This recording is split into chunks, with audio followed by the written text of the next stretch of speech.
そなたよ、この世にはとてつもなく運に恵まれる人がおる。だがそれは偶然ではない。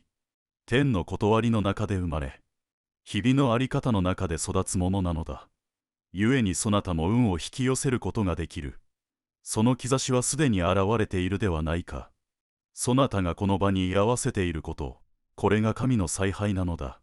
これから語ることをしかと聞き、幸運を手繰り寄せなさい。次はそなたの番なのだ。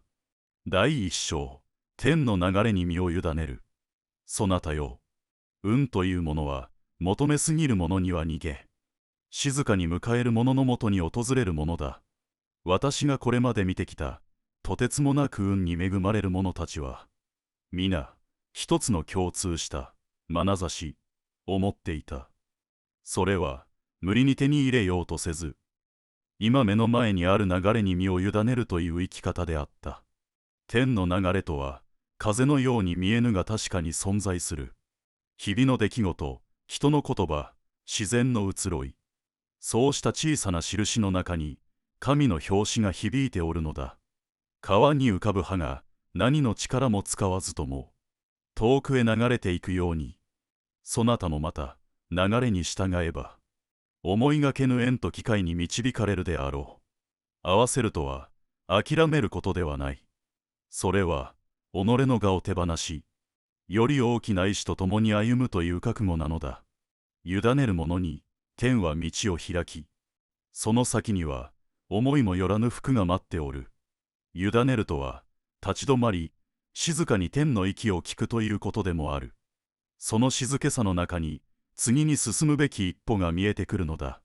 天の流れに委ねるとは、無抵抗で漂うことではない。それは、静けさの中にある、神の拍子を読み取り、自らの歩みをその調べに合わせるという、深い選択の姿勢である。私が見てきた運に恵まれる者たちは、常に三つの感覚を持って生きていた。一つは、観点、空気と世の気配を読む。朝の風、道行く人々の雰囲気、自然のざわめき。それらは天の呼吸である。二つは、関心、自らの心と体に宿る変化を聞く。心が焦っているとき、体が妙に重いとき、それは、動くべきではない印だ。三つは、感縁、人との出会いに込められた天意を感じる。言葉にならぬ感触、予感、違和感。それらを軽んじてはならぬ。そして私は、判断の基準として、軽くなる、速くなる、暖かくなる、の三調を示してきた。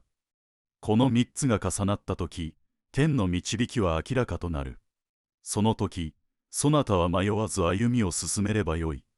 それこそが、運を呼ぶ、委ね、の実践なのだ。流れに従うとは、感覚をなまらせることではない。むしろ鋭く、深く、静かに世界を見ることなのだ。そなたよ、天の流れに身を委ねるには、まず、執着を捨てねばならぬ。多くの者が、なぜ運が来ないのか、と嘆くとき、その手には、すでに何かを強く握りしめておる。過去への後悔、他人との比較、結果への固執。それらは、流れをせき止める石となる。私が見てきた運に恵まれる者たちは、皆、手を開いていた。欲しい、と願うよりも先に、委ねる、という姿勢を持っていたのだ。手放すとは、諦めではない。それは、空間を作ること。開けた器にこそ、天はそっと水を注いでくださる。そなたが、今の自分に不要なものを静かに手放すとき、そこに空白が生まれる。そしてその空白こそが、運を招く、余白、となるのだ。空白とは、無力ではない。むしろそれは、可能性そのものである。天は、満ちたものではなく、澄んだもののもとに降りてくる。委ねるとは、神の息吹を迎えるために、そなた自身を済ませることなのだ。第二章、与えるものに運は集まり、遊ばせて増える。そなたよ、欲しい、と願う前に、与えよう、と言いたい。これが、私が見てきた運に恵まれる者たちの共通点であった。与えるとは何も財や物だけではない。言葉、時間、祈り、笑顔、そなたが持っているすべての中に、誰かを癒す力が宿っておる。福を得る者は、惜しまず出すものである。しかも、見返りを求めず、その行いを遊ばせるように楽しんでおった。与えることは、損ではない。それは、運という水を流す、蛇口のようなものだ。蛇口を閉めれば水は止まり、開けば自然と流れてくる。そなたが日々、誰かに手を差し伸べるとき、その行為は見えぬ流れを生み出す。そして気づけば、その流れの中に、そなた自身が満たされているのだ。まずは小さくてよい。与えることで、そなたの器は密かに広がっていくであろう。そなたの与えたものは、時を超えて、思わぬ形で豊かさとなって戻ってくるであろう。与えるという行為には、静かなる力がある。そしてそれには、段階と深さがあるのだ。私が教えてきた3つの与え方を、そなたにも授けよう。まず一つは、言葉で与える。心のこもった、ありがとう、や、大丈夫だよ、の一言は、傷ついた心を癒し、再び歩く力を与える。言葉には、目には見えぬ霊的な力が宿っておる。次に、ねぎらいで与える。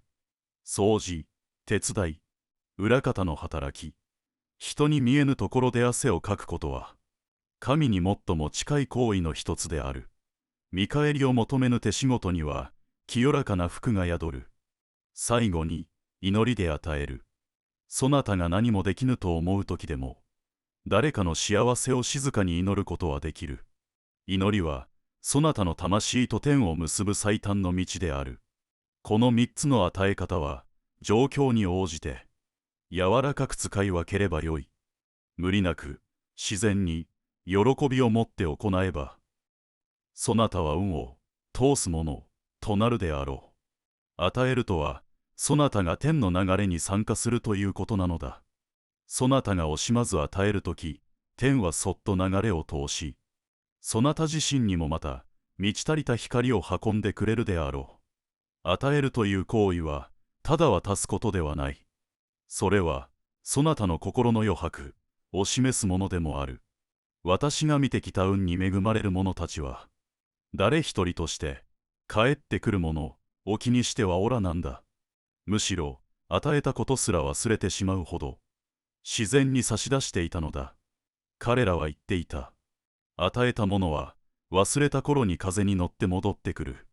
と、見返りを求めれば、それは取引になる。福は取引の先には現れぬ。流れるものにこそ、天の力は宿るのだ。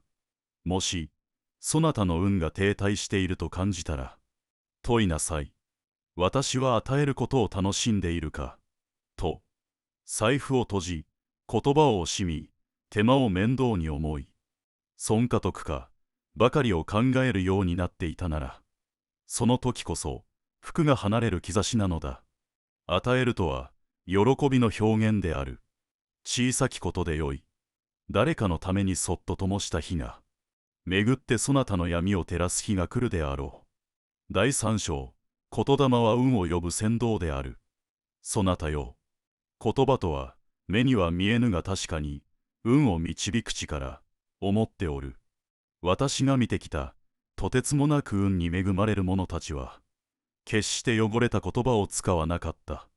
心が乱れていても吐く言葉は澄んでいた。なぜなら言葉はそなたの魂の波長を世界に放つ音の祈りだからだ。また失敗した、ついていない、どうせ無理だ。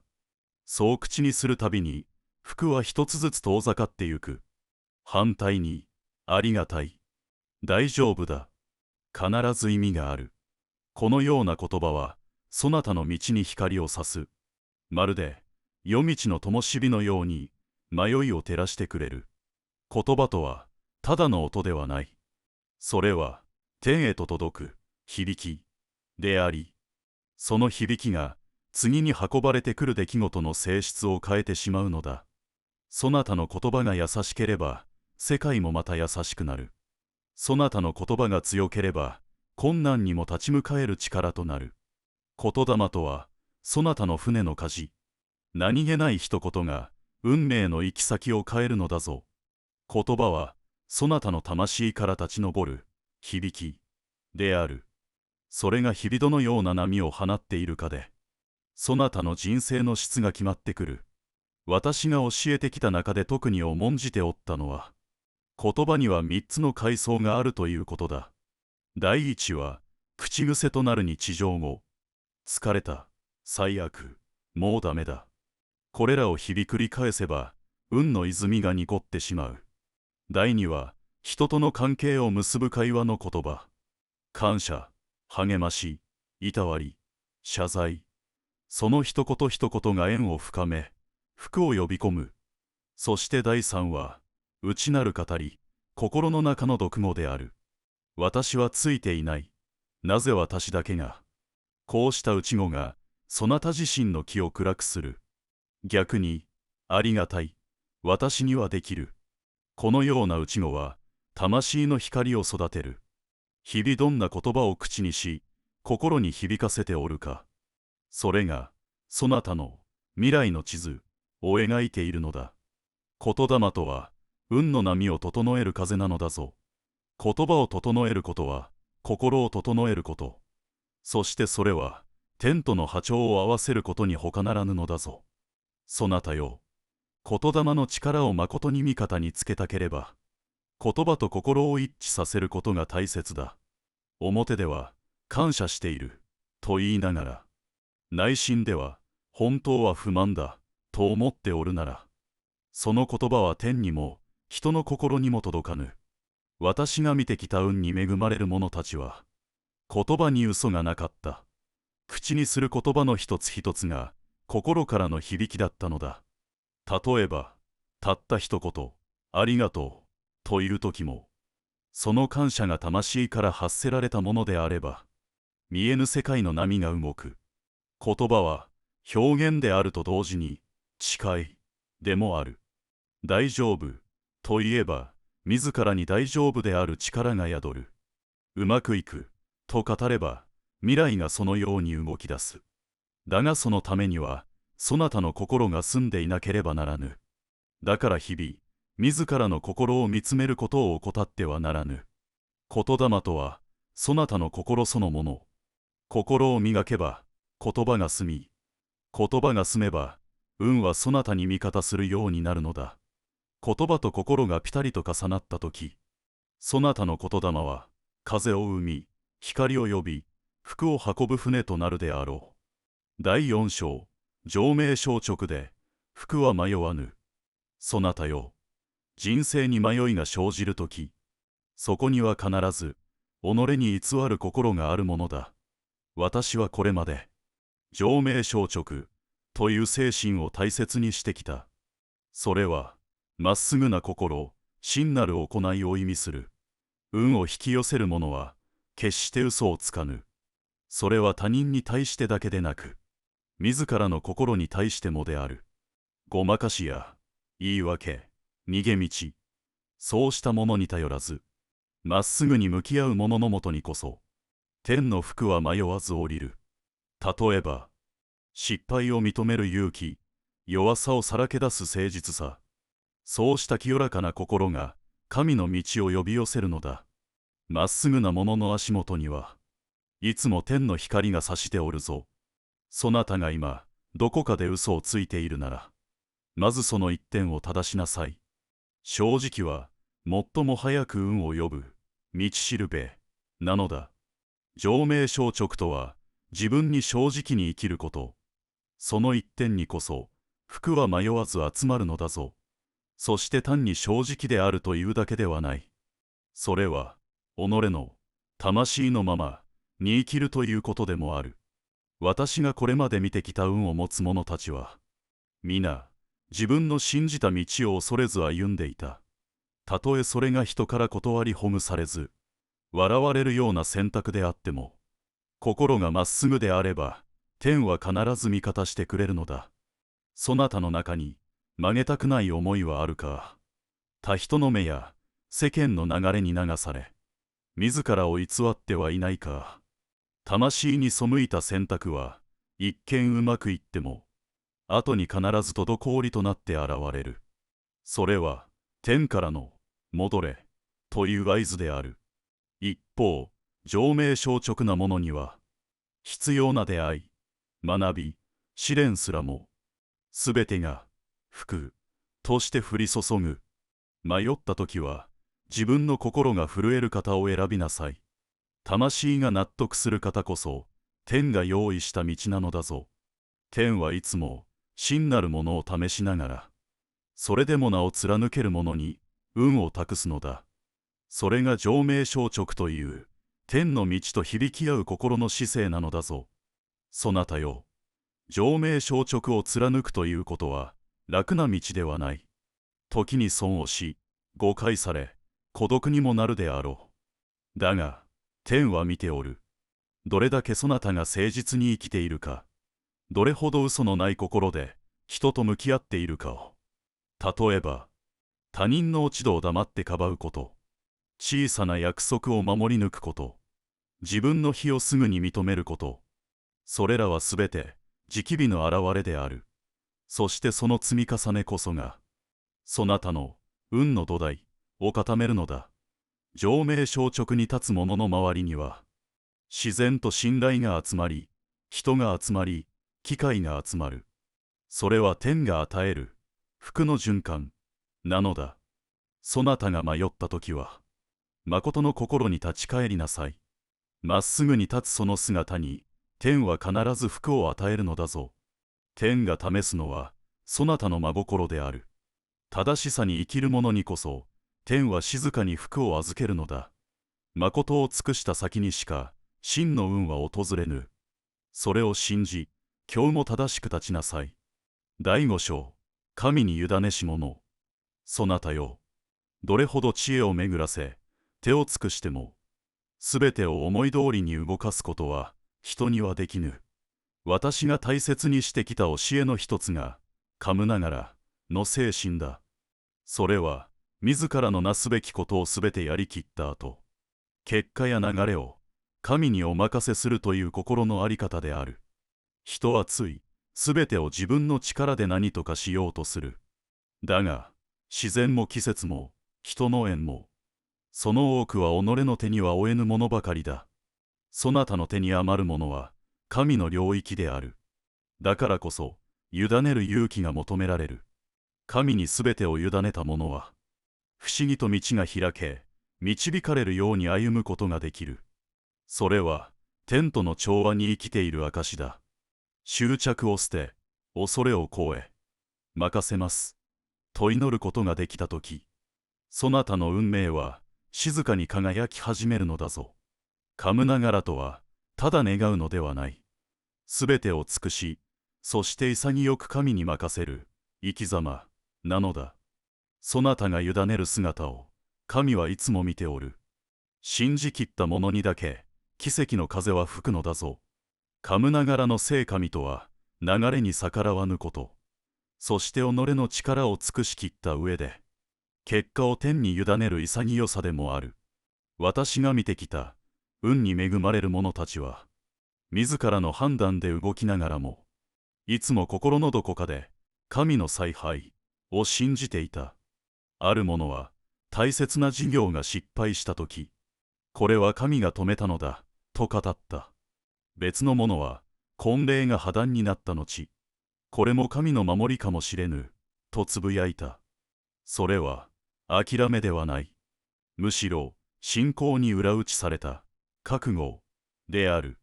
噛むながらとは、ただ従うことではない。流れの中で、自らの役割を正しく見定め、執着せず、結果にとらわれぬ強さを持つということだ。そして、いかなる時も、これは最善の道、と受け止める心が、そなたの中に運の波を呼び起こす。委ねるとは、消極ではなく、最も強き姿勢。天と共に歩む者だけが、見えぬ力に守られてゆくのだぞ。この精神が根付いたとき、そなたは流れの中で迷わず、軽やかに歩むことができるようになるのだ。そなたよ、神に委ねるとは何も考えず流されることではない。それは、己の力を尽くした上で、結果への執着を手放す、潔さ、である。私が大切にしてきた教えの一つに、成り行きは、神の計らい、という言葉がある。その流れの中には、天の知恵と慈しみが込められておる。そなたの目には、今の現実が苦しく映っても、それが後に、必要不可欠な一手であったと知る時が来るのだ。